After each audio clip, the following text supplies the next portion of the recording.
माफ़ कीजिएगा, बीच में लाइव कट गया था, देखते हुए भी लोग भाग फ़ोन मिला देते हैं। खैर मैं उस बात को मतलब कंक्रीट करता चलूँ। मसला ये था, बाद में आप लोग देख लीजिएगा। मसला सिर्फ ये था कि वॉर में कहीं पर भी यूक्रेन मौजूद नहीं है। अब पश्चिमी जगत पूरे प्लान के तहत कोशिश कर रहा है कि किसी तीसरे देश को भी इस वॉर में शामिल किया जाए, और चाइना की तरफ से बाकायदा ये जाहिर किया जा रहा है कि ताइवान में छेड़खानी का नेक्स्ट प्लान है। ये बात हम जानते हैं और हम ये बात समझ रहे हैं, इसलिए हम सोच समझकर अपनी रणनीति पर तैयार हैं। आने वाले साल में हमारा रक्षा बजट और 7.2% और इंक्रीज़ कर जाएगा, यानी कि वो लॉन्ग टर्म में भी पश्चिमी जगत को मात देने के लिए ये खड़े हैं और अपने बजट को बढ़ा रहे हैं। अभी जो पूरा नया सिनेरियो बना है, उस नए सिनेरियो में यूक्रेन, अब मतलब ये जो मीडियाबाजी हो रही है, ये ह्यूमन राइट का इशू इनका पुराना खेल होता है, उसको लेके आएंगे और एक तरफ़ा जो है वो बातें की जाएंगी कि यूक्रेन में एक तरफ़ा कत्लेआम हो रहा है। फिर एक बार याद दिला दूं कि ये वही यूक्रेन है जिससे जो है नाटो ने नहीं कहा था कि हम अपनी सेना लेके आएंगे। ये वही जेलेंस्की है जो जिद पड़ा था मुझे नाटो में शामिल करो। किस लिए हटा था? कि मैं अपने देश की रक्षा करना चाहता हूं, और पुतिन ने बुलाकर कहा कि देखिए हम जो है हम होने नहीं देंगे, हम हमला कर देंगे। इसने कहा हमला कर दो, हम जो है होंगे, और हमले की तैयारी हमने 2 बच्चों से बात की थी कि यूक्रेन की तरफ से 2 दिन पहले से जहाज़ उड़ाने शुरू हो गए थे। लाखों सेनाएं जो है बॉर्डर पे लगा दी गई थी, यानी कि पता था कि युद्ध की तरफ जा रहे हैं। उसके बाद भी बीच में रास्ता निकालने की इसने कोशिश नहीं की, क्योंकि इस आदमी को इसीलिए लाया गया था, और इसीलिए लाने के बाद इसने अपने काम को आखिरी दम तक करेगा। पता नहीं कहाँ है, क्या है, कैसे है। ये सब शूटिंग हॉलीवुड में भी करते हैं, हमने सीरिया वार में देखा है, इराक वार में देखा है।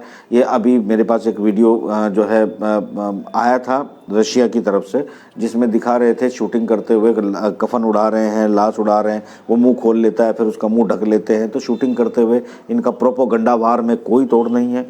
प्रोपोगंडे में ये पूरी विलन और साबित कर देंगे, हिटलर का भी से भी 2 कदम आगे।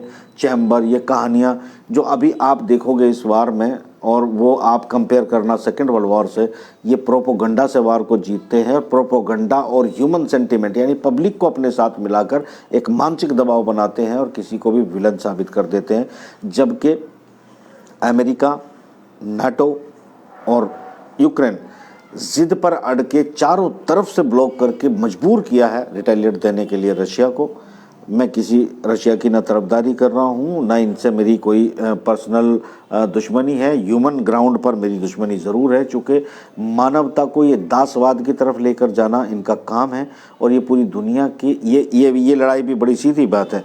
देखिए, आपको याद दिलाता चलूँ कि जो नागोर्नो कराबाख वाला मामला था, वहाँ से गैस पाइपलाइन और तेल पाइपलाइन जा रही थी, जिसको जो है पुतिन ने और रजब तैयब एर्दोगान ने अपने हिसाब से कंट्रोल कर लिया, जिसे ये उड़ाने के अपने चक्कर में थे ताकि इनका अपना खेल चलता रहे। इस वक्त जो पूरा प्रेशर था गैस और तेल का, चूँकि अमेरिका में बैठे हुए वो मैं नाम नहीं लेना चाहता, चूँकि ज़रूरत नहीं है नाम लेने की, आपको ढूंढ लीजिएगा इस पर कौन लोग इसके पीछे हैं। वो लोग जो है गैस यूरोप को कम से कम मजबूर नहीं होना, क्योंकि अगर वो गैस लेंगे यूरोपियन देश और बड़ी तादाद में लेंगे तो फिर उन्हें रूस के साथ व्यापार करना पड़ेगा, और व्यापार यानी कि उन पैसे को अदा करने के लिए उनके साथ व्यापार एक लंबा खेल है अर्थव्यवस्था का। शॉर्ट में यह है कि उन्हें व्यापार करना पड़ेगा, और करना पड़ेगा तो इसका मतलब है जो अमेरिकी बादशाहत है वो ख़त्म होती चली जाएगी।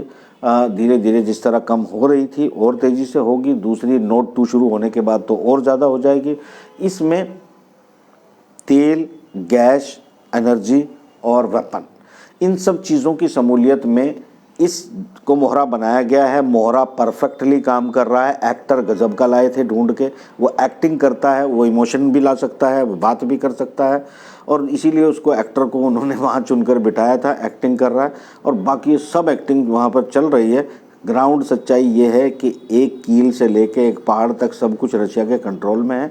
वो ह्यूमन कैजुअलिटी कम हो, लोगों की तादाद कम हो, सिविलियन कम मरें, उनका दिल जीते, उनको खाने की चीज़ें दें।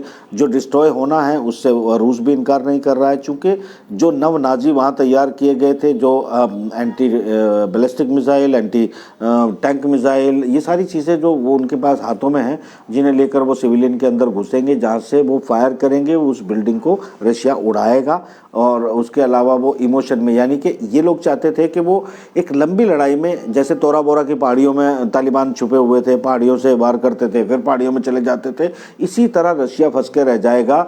यहाँ के सिविल बस्तियों में ये लोग अंदर घुसेंगे, इनको बहुत बड़े हथियार दिए गए थे, और ये बाहर जब रिटेलिएट करने आएंगे और वार करके सिविलियन में चले जाएंगे, ह्यूमन ग्राउंड मीडिया बाजी से हम जो है एक ऐसा माहौल क्रिएट कर देंगे कि रशिया इनको वहाँ नहीं मारेगा। मगर रशिया ये बात जानता है कि इस वॉर में उसको लंबा नहीं फंसना है, और वो पुराना जो एक्स प्रेसिडेंट ऑफ यूक्रेन है उसको प्रमोट कर चुका है, विक्टर को कह चुका है कि मैं विक्टर को यहाँ पर रिप्लेस करूँगा, और उसकी तरफ से बयानबाजियाँ शुरू हो चुकी है। सीधी बात है, वो एक इलेक्टिव था जिसको चुना गया था, और चुनने के बाद इन नाजियों ने विक्टर को यूक्रेन छोड़ने पर मजबूर किया था, इलेक्शन में जीते हुए को। यानी इस देश के ज़्यादा मत प्रतिशत विक्टर को पड़े थे, इसलिए वो जीता था, और जीतने के बाद भी उसे अपना देश छोड़ना पड़ा था। चूँकि ये जो कट्टरवादी इस वक्त रिटेलिएट दे रहे हैं वहाँ पर जेलेंस्की के कहने पर, इन्हीं लोगों की वजह से चुनाव जीतने के बाद भी विक्टर को अपना देश छोड़ना पड़ा था। अब वो चुना हुआ पब्लिक का जो विक्टर चुना है, ये कार्ड पुतिन बड़ा ज़बरदस्त खेल रहा है, क्योंकि उसको इसी देश की पब्लिक ने चुना था, वोट किए थे, इसी को वो रिप्लेस करेगा। और ये रिप्लेस होगा, न अमेरिका की माँ की औकात है, न जर्मनी के बाप की औकात है, न किसी और की औकात है कि उनको रोक सके।